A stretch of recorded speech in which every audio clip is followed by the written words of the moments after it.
Welcome back to the channel.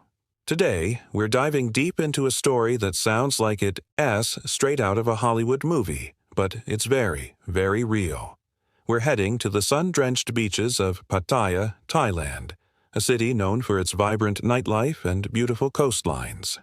But beneath this tourist-friendly surface, a darker narrative has been unfolding for decades, one involving powerful international criminal organizations, particularly those with roots in Russia.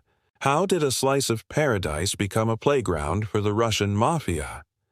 Let's unravel this complex tale. Our story begins in the 1990s, right after the collapse of the Soviet Union. This wasn't just a political shift, it was an economic cataclysm that unleashed chaos and opportunity in equal measure. A new class of wealthy individuals emerged, and alongside them, sophisticated and ruthless criminal networks.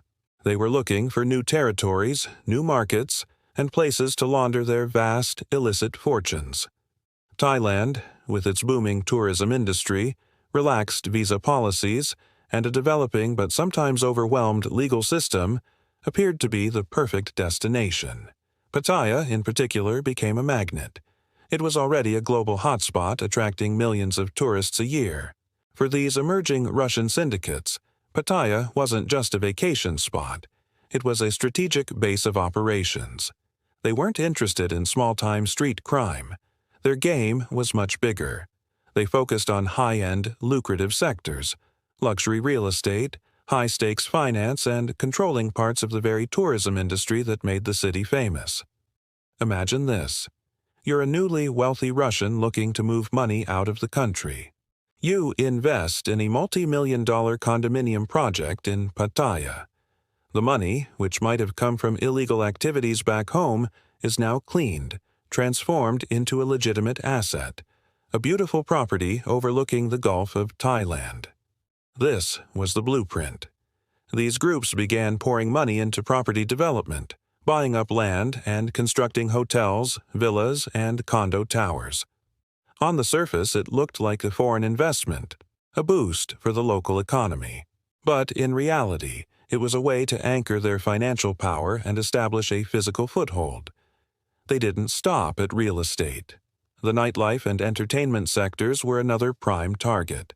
They started acquiring or opening high-end clubs, restaurants, and bars, catering specifically to the growing community of Russian tourists and expatriates. This created a closed-loop economy. Money earned, spent, and reinvested within a network they controlled.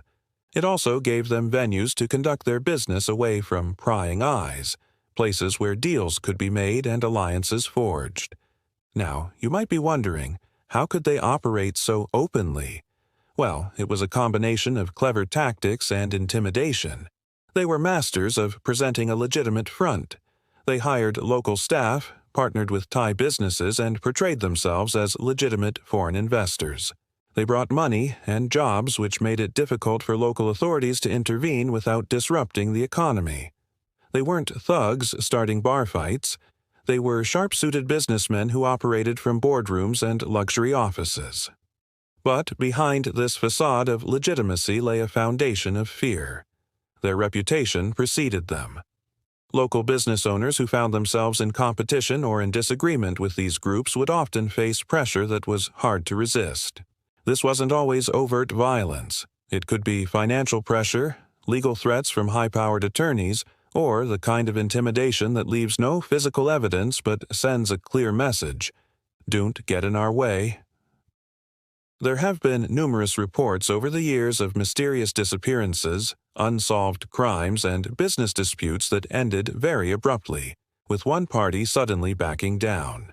Thai law enforcement has certainly been aware of the problem. Over the years, there have been several high-profile crackdowns and arrests. We've seen headlines about raids on villas, the seizure of luxury cars, and the deportation of key figures linked to these syndicates. For example, in operations like Operation Black Eagle, Thai authorities have targeted foreign criminals overstaying their visas, many of whom were suspected of being involved in these networks. They've frozen assets worth millions of dollars and worked with international agencies like Interpol to track these individuals. However, the challenge is immense. These organizations are like a hydra. You cut off one head and another grows in its place. The masterminds often operate from a distance, using layers of shell companies and proxies to insulate themselves. The foot soldiers who get arrested are often replaceable. Furthermore, proving that a real estate investment is actually money laundering is incredibly difficult, requiring a complex financial trail that often spans multiple countries and jurisdictions. The impact on Pattaya has been profound. On one hand, the influx of Russian capital has undeniably fueled development. The skyline of Pattaya is a testament to the sheer amount of money that is poured into the city. But it has come at a cost. It has driven up property prices, sometimes pushing out local residents and small business owners. It has also created an undercurrent of tension and fear, changing the very character of certain neighborhoods, which are now colloquially known as Little Russia. In these areas, the Russian language is more common than Thai. Businesses cater almost exclusively to a Russian clientele. While this creates a comfortable bubble for some, it also fosters a sense of separation from the broader Thai community and can make it harder for authorities to monitor what's happening within.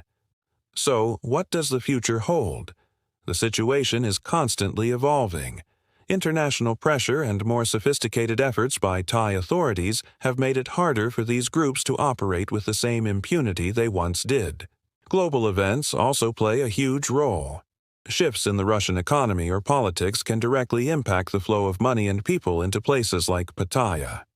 But these networks are adaptable. They've been in the game for a long time. As one avenue closes, they find another. They might shift their focus to new technologies, new markets, or different regions. The fight against transnational organized crime is a continuous uphill battle, not just for Thailand, but for the entire world. The story of the Russian mafia in Pattaya is a sobering reminder that paradise often has a price.